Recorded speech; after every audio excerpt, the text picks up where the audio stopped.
Tonight and turn over to Job chapter 2.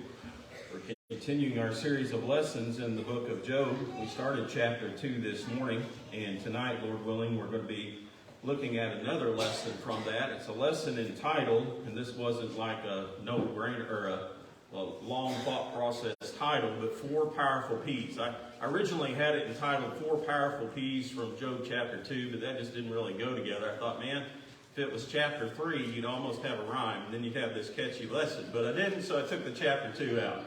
So we're going to look at 4 powerful P's, and by that I simply mean 4 words that begin with the letter P tonight and principles that come from Job chapter 2. Now, remember that we've studied thus far how Job has passed in chapter 1 the first test of Satan.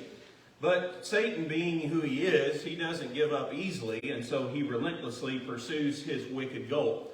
And he's thinking in his mind, if he can only make Job suffer from some more, that he can lead, or that would lead to Job cursing God. Now, remember during Satan's first attack that Job lost his entire estate, all that he had, everything that he had in assets and equity. He lost all of those things. He also lost his 10 children, and through all that process, Job continues to prove faithful to God. The question becomes in chapter 2, if you take away the health of Job, his physical health, if you afflict him with a severe disease, if he has to experience intense pain and indescribable suffering, will he still be faithful to God? And that's really the whole storyline of Job chapter 2. Now, we want to take from chapter 2 tonight, again, 4 lessons that we're going to consider and talk about and look at how we can learn from those today and how we can apply them. The first P from Job chapter 2 that I want to talk about is the persistence of Satan. I'm going to emphasize this morning. Have we already talked about this? You know, I said this morning there's a fine line between repetition and beating a dead horse. And I'm going to just say tonight we're walking that line. Walking might even not be enough. We're tiptoeing that line. But I do think it's an important lesson for us to keep in mind, because it's one of the powerful lessons that I take from studying the temptation and the tragedies that befell Job. All these things happen because of the persistence of Satan. If you look in verse 3, the Lord says to Satan, "Hast thou considered my servant Job, that there is none like him in all the earth, a perfect and an upright man, one that feareth God and escheweth evil? And still he holdeth fast his integrity, although thou movest me against him to destroy him without cause." And Satan answered the Lord and said, "Skin for skin, yea, all that a man hath he will give for his life. But put forth now thine hand and touch his bone and his flesh, and he will curse thee to thy face." One of the qualities, one of the characteristics or the virtues of Satan, as we studied this morning, is persistence. So as Satan appears before the throne of God, remember, Job has lost his entire estate, which was he was the richest man in the East, the Bible tells us, so he lost a tremendous amount of possessions. He's also lost his 10 children, and Satan acts like nothing has even happened to Job.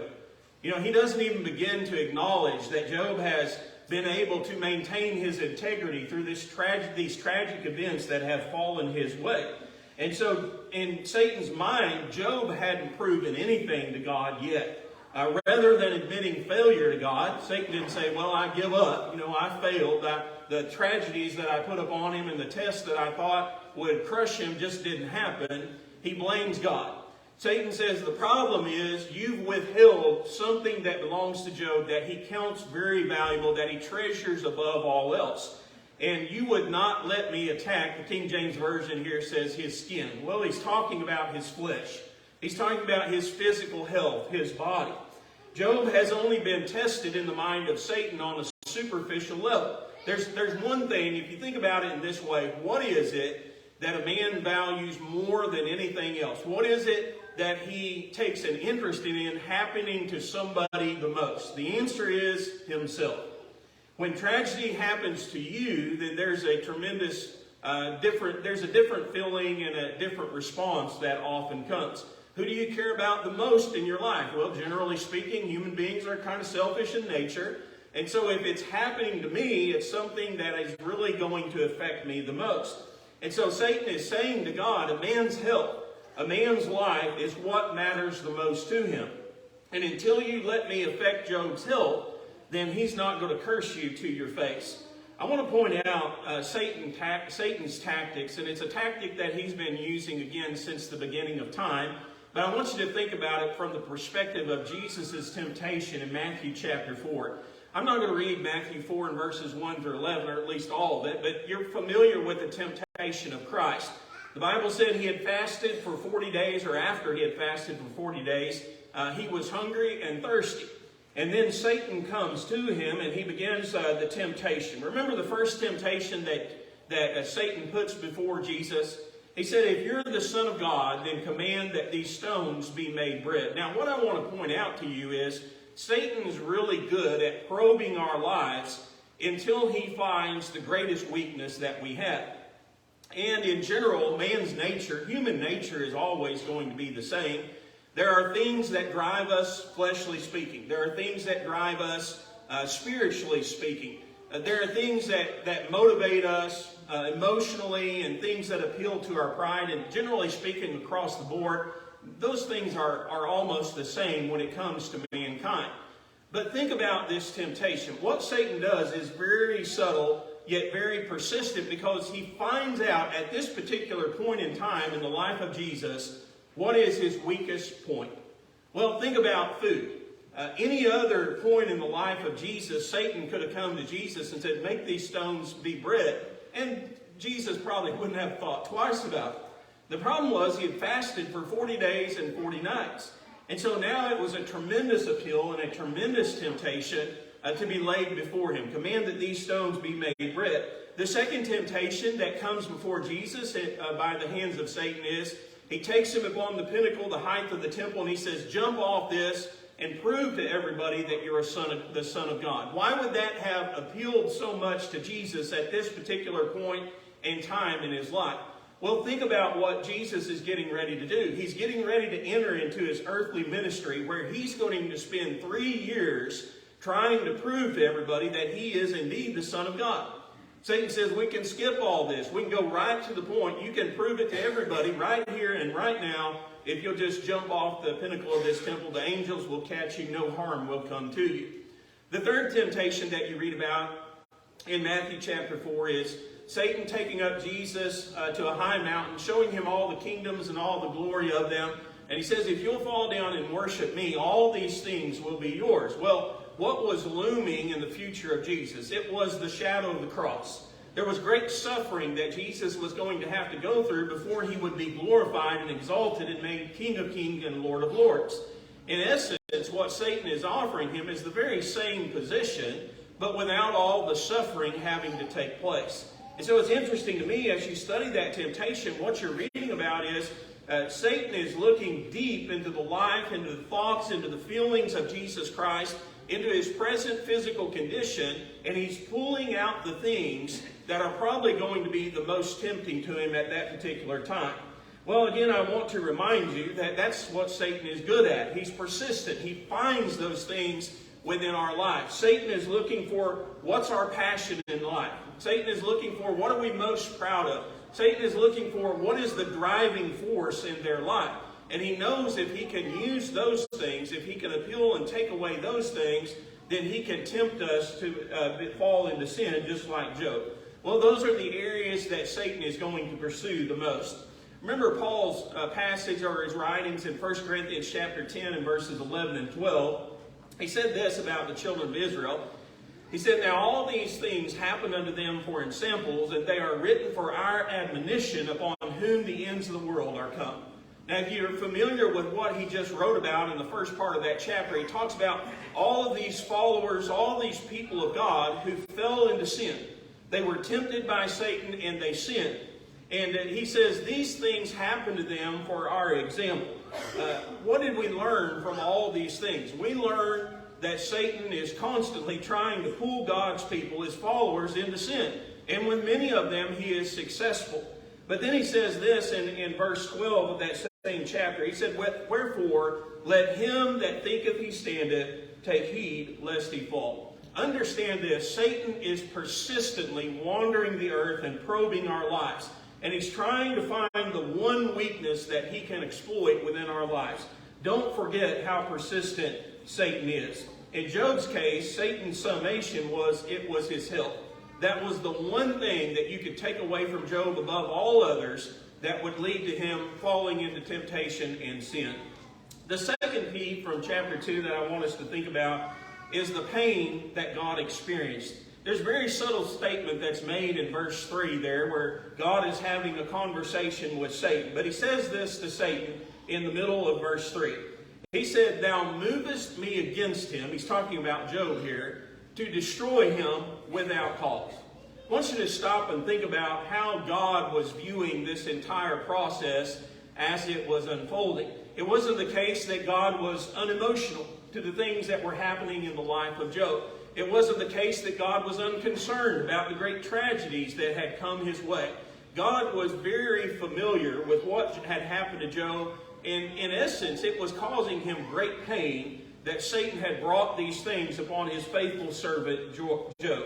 What this does is it takes a brief look, a deeper look even, into the character of who God is. We know that in these stories, God refuses to be the agent whose hand touches Job. You know, Satan asked him twice to be the one who takes away all these things from Job. God says, "I'm not going to do it, but I'm going to hand those things over into your power. You have the rule and the authority to say over what happens in those areas, and so now you have the ability to affect him within those described areas." Even though God himself did not do those things to Job, he still feels a responsibility in what is happening to him. And to us, that's kind of hard to understand, because from a biblical, a theological perspective, we know that God didn't do those things to him. In fact, the Bible tells us God doesn't do evil. He doesn't even tempt us to sin in any way. He doesn't do evil things to us. How is it that God feels so responsible for that then? Well, it's kind of hard to explain, but I think of it in these terms, and I don't know if it's the best way or not, but when you think of it from a parent's responsibility toward a child, it makes a little more sense to me. What we are reading about here is he's feeling the responsibility because God is the one who draws the lines when it comes to our temptation. You know, as parents, when it comes to our children and what they can do and what they cannot do, we draw lines within their lives because we know that there are real and present dangers that exist. But even as a parent, you can draw all the lines you want within your children's life, and I'll guarantee you can never draw enough lines where they're totally free of danger. There's always something that can affect them or can happen to them, or something that somebody else can do. Now, sometimes when that happens as a parent, we feel responsible for that, don't we? It's not because we did it. It's not because it's our full responsibility. It's because we're the ones who draw the lines. We're the ones who set the rules and the conditions. And we might think as a parent, well, I didn't draw enough lines. Or I drew too many lines. You know, we might go through that reasoning process where we kind of hold ourselves personally responsible for what happened to them, although it probably wasn't even anything to do with the lines that we drew. That's kind of the situation here, I think, that God is in. God is standing from a point where he knows he's the one who draws the lines. He's the one who makes the rules. And so it's paining him that all these things have had to happen to Job just to show that he's a faithful servant of God. But yet again, if you read on in verse 6 of chapter 2, the Lord has supreme confidence in Job. He says to Satan, "Behold, he is in thine hand." There was one condition on Job's health that God placed. There was one line that he drew. He said, you can't kill him. You can do anything that you want to do to his physical health, but you cannot take away his life. Despite how painful that might have been for God to see, God still allowed it to happen within the life of Job. He knew that Satan was going to put him to the test.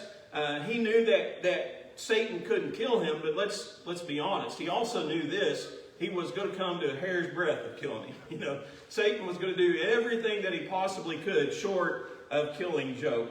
And I think what I get out of that is understanding this. Sometimes when we go through tragedy, sometimes when we go through immense suffering, we think that God is far removed from us. That's not the picture of God that we read about in the book of Job. God is feeling the pain of Job. God is knowing, He's understanding, He's relating to, He's experienced the very things that are happening to Job himself. And so remember that in times of suffering. The third P that I want for us to think about tonight is the patience of Job. If you read in verse 7 of Job chapter 2, it said, "So went forth Satan from the presence of the Lord, and smote Job with sore boils from the sole of his foot unto his crown. And he took him a potsherd to scrape himself withal, and he sat down among the ashes." One of the questions that men have had over the ages is exactly what did Satan do to Job? There's been different labels that men have assigned to it. Some people believe that it's just a case of bad boils. Well, there were certainly sores that Job did experience. Some people think it's the dreaded disease of leprosy. But I think there's a better explanation for all of this, and it's not one that probably, maybe you probably heard of it, but I doubt you've researched it that much, but it's called elephantiasis. If you've never looked at that disease, look it up. It's a pretty interesting disease. And what you have throughout the book of Job is you have a description of the many things that he is suffering and that are happening to him. If you read all those descriptions, it's much more than just a case of boils. It's much more than just the dreaded disease of leprosy would have brought upon him. I'm not going to read all these verses, but I'll simply reference them and tell you a little bit about what they say. We know that Job, in this affliction, he was experiencing very strong feelings of fear and terror. Read Job 6 and verse 4. In chapter 7 and beginning in verse 4, notice what he says. "When I lie down, I say, when shall I arise? And when shall the night be gone? I am full of tossings to and fro unto the dawning of the day. My flesh is clothed with worms and clods of dust." Job experienced sleepless nights. He was in such a painful condition that it probably even pained Job to sit down. He loathed darkness. You know, when it came time to sleep, he knew it was going to be rough. And he was just waiting for the day to come, for the sunlight to come up so that he could get up and move around once again. They also described there in chapter 7. Think about what is the description there is of worms in his flesh. Well, literally maggots that would have been in pus-infested sores or lacerations that he had upon the earth. He's experiencing, back in chapter 2, very severe itching. In fact, the Bible says he had to sit down. He had a broken piece of pottery that was so bad, that's what he used to scratch himself because the itch was so great. In chapter 7 and verse 14, there were horrific nightmares that he experienced along with this disease. You read in verse 16 of the same chapter, he experienced mental depression. In chapter 16 and verse 16, there were constant tears of pain and misery and hopelessness. In chapter 19 and verse 17, he talks about his foul breath, and another verse talks about his rotting teeth. In chapter 19 and verse 20, he says, "My bone cleaveth to my skin and to my flesh." Severe weight loss. Job had to be a mere figure, a scrawny individual of what he once was. And finally, when you get over to chapter 30 and you read in verse 30, it says, "My skin is black upon me, and my bones are burned up with heat." He's talking about the idea of this disease, the corrosion of the bones, the blackening of the flesh, even to the point where that flesh begins to rot and to fall off. Now, you think about what Job would have looked like, physically speaking, and we would just have to say he had to be a physical monster. I mean, if you were to see Job, there would have been no way you could have ever recognized him. We know that because in verse 12 of Job chapter 2, that's exactly what happened when his friends comes. It says, "When they lifted up their eyes afar off and knew him not, they lifted up their voice and wept. And they rent every one his mantle and sprinkled dust upon their heads toward heaven." Job is a mere shell, physically speaking, of a human being that he used to be. He is unrecognizable, even to his friends. Those who knew him the best didn't even recognize him whenever they saw him. Now, all of that would have been terrible to experience, that physical appearance, but the immense pain that Job suffered along with this disease is amazing too, when you read about that description. How did Job react through all this? He hung in there. You know, he remained patient. He persevered through these things. And in the Bible, Job has become a picture of patience. In James chapter 5 and verse 11, James would write, "Behold, we count them happy which endure." He said, "Ye have heard of the patience of Job, and have seen the end of the Lord, that the Lord is very pitiful and full of tender mercy." Job is a picture of patience in the Bible. Patience and perseverance, that's the name of the game. Sometimes people go through great tragedies in life. They can be physical tragedies, they can be mental, emotional, just tremendous tragedies that they have to experience. And you might look at their lives, or they might even look at their own lives and say, you know what, it would be easier to die than to have to go through this tragic experience. In other words, if they had their choice, they would rather be taken away from this earth than have to experience those things. That's what Job was living through. It was a nightmare. And it would have been easier for him probably for God to just have killed him right there on the spot than to have to endure, to have to persevere through these terrible tragedies. But it's a great lesson for us, because what it teaches to us is no matter what tragedy we have to experience, we just have to hang in there. We have to be patient. We have to persevere. It could be a psychological thing. It could be a physical or a social or emotional or a mental or spiritual pain. It could be any number of things in our life where really death would be easier to experience than those things itself. But what the Bible teaches us is we cannot give up. We have to hang in there, and we have to endure to the end. Job is a picture of patience and perseverance. The last P that I want for us to think about tonight from Job chapter 2 is the pride of Job's wife. In verse 9, notice what his wife says to him. She says, "Do you still retain your integrity? Curse God and die." You know, as you're reading about Job and all the things that had befallen him, as a human being, I look at it and I think, is there anything else that can happen to this guy? You know? Is there any other thing in his life where, how much more can this guy take? You know, all these things have been laid upon him. But understand that Satan wasn't done yet. There was still one individual in the life of Job who remained a pillar thus far, and that was his wife. Now, I know sometimes when you've probably heard sermons, or maybe we've discussed Job's wife in Bible classes, and we kind of label her as the devil's right hand, you know. But I think she deserves a little bit fairer judgment than that. And here's why. Understand that what had happened to Job had happened to her too. Okay, Job lost his livelihood, but when Job lost his livelihood, she lost her livelihood too. Job lost his 10 children. She had lost her 10 children too. And now the only person that was left in her life was her husband, and she had to watch him as his physical health is deteriorating and he has failed. Think about the situation that would have put her in. You know, her dreams had been decimated too, just like the dreams of Job. And so now she's to the point where she's seeing her husband, probably in her mind, what she believes is dying a slow death. And what's her reaction? Well, she's had all that she can take. Have you ever been in the presence, maybe it's the presence of somebody you care about very much, maybe even one of your own family members, where you're seeing them endure intense suffering, and in your mind you think it would be more merciful for them to be taken from this earth than to have to endure this terrible suffering. That was the mindset of Job's wife. Now, she simply said this. She said, "Curse God and die." And understand why she said this, because she believed that if Job cursed God, what would happen was sure death. God would strike him dead and it would all be over. She wasn't really thinking clearly or thinking on the level that she should have been, but in her mind, I believe her thought process was this: it would be better to see Job die right now than to have to go through and continue on down this road until eventually he does die himself. Is it likely that she really wanted him to die? I don't think so. Do you?